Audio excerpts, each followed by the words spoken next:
Fighting between Israel and Hamas raged on for a third day as Israel's defense minister ordered what he called a complete siege of the Gaza Strip in the aftermath of an attack that's left hundreds dead.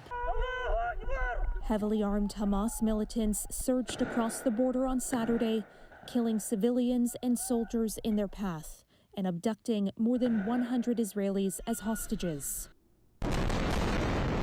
Now the group's armed wing is threatening to kill one captive anytime a retaliatory strike is carried out without warning.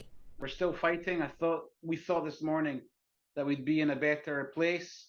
Israel's military says it's regained control of overrun border communities, but acknowledged militants may still be entering Israeli territory. I can't deny the fact that there's not still people coming in.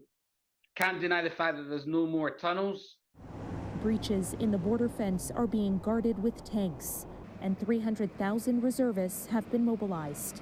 Some sent north to bolster the border with Lebanon, where concerns are growing of a second front opening up.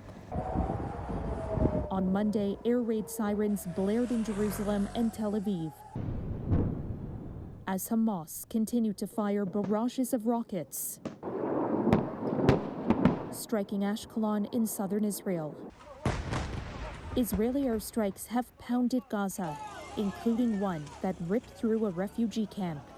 Israel says the strikes have targeted sites linked to Hamas. The United Nations says health facilities, residential towers, and 2 schools run by a UN agency have been hit.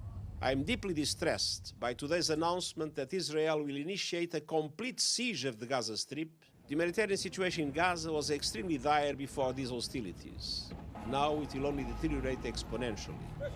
Israel's defense minister saying its 16-year blockade would be tightened to cut off electricity, food, and fuel to the Gaza Strip, home to 2.3 million Palestinians. This most recent violence does not come in a vacuum. I recognize the legitimate grievances of the Palestinian people. But nothing can justify these acts of terror and the killing, maiming, and abduction of civilians. For City News, I'm Caryn Ceolin.